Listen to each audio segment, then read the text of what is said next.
Hello YouTube, here's another video. Feeling in rant mode today. Driving down the road, feeling a bit bored. Sometimes I turn on Radio 4. Bad decision. A lot of the time it's fucking shit. Sometimes you get something interesting, but of course it's the BBC, so it's propaganda. Propaganda radio. They basically wanting to, fuck with your mind on some level. Make you believe that some war is justified, or, stocks and shares will pick up and all this type of fucking shit that really, to most people who live in this world, haven't got a fucking slightest interest in stock markets and banks and what the fuck's going on like that. All they know is we're being fucked. Yeah, I don't need to hear excuses from fucking toffee-nosed twats in positions of power that are looking to fucking take people's money off them. I mean, here's an idea for you. Here's a little idea.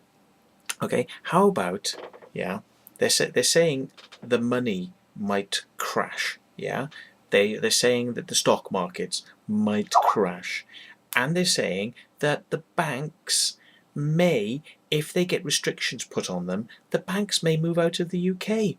The banks may just say, oh no, well, if you're going to restrict us, then we're just going to leave, and we're going to go to another country where you won't be able to restrict us. And then it'll be ha ha ha ha ha on you, because if you want to borrow your money, you'll just do it by our rules. You'll just do it by our rules, and you'll borrow the money from us, and we'll just go to another country so we can use their laws, and you won't be able to stop us. So I'm thinking to myself, hang on a minute. Who allows these people to be banks in our country anyway? Who allows them to be a bank in our country? The government. The government could, if they wished, turn around to the banks and say, tell you what, fuck off out of our country. Get the fuck out of our country. Get the fuck out of our country. And I tell you what, we're going to make it illegal for people to get money from you. We're going to make it illegal for people to borrow money from you. So they won't be allowed to. And if they're caught trying to get money across borders by borrowing money from you, they'll be put in prison. It's going to be illegal for British citizens to borrow money from your bank. Fuck off. All banks out. Get the fuck out. Yeah? And kick all the fucking banks out. And then, guess what they should do? The British government should start printing the money, not the Bank of England, because that's not part of the British government. The Bank of England is a privately owned fucking concern. So again, it's another private bank. So Bank of England, banned from England. Bank of England, no longer allowed to bank in England. Okay? Fuck off. Bank of England can go to fucking France and try and fucking bank in France and lend money to French people. Okay? So now, the government of this country could turn around and say, okay, we're now the bank.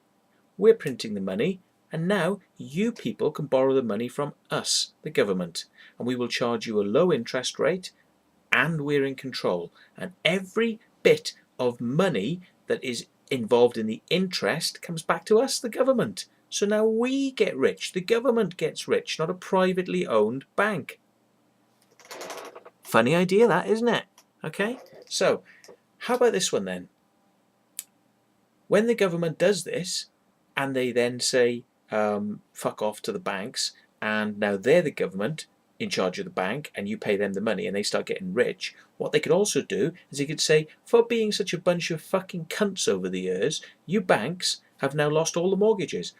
Everybody's mortgage is cleared, okay? Nobody owes any more money to the banks, because we ain't borrowing any more money from the banks. We as a government ain't borrowing any more money from the banks. So you, as the public, owe no money either. So it solves the recession, solves the debt problem, solves everything, yeah? Because we're not going to borrow it, and you're not borrowing it, right? And then what the government could do is say, anyone who wants to have new mortgages, brand new mortgages, we'll finance them, and you can pay us. And guess what? We would have one of the most fucking colourful and productive and rich banks in the world. It would be publicly owned, and the money would go back to the government, and the government would get rich. How's about that for a fucking revolutionary new little idea? Okay? And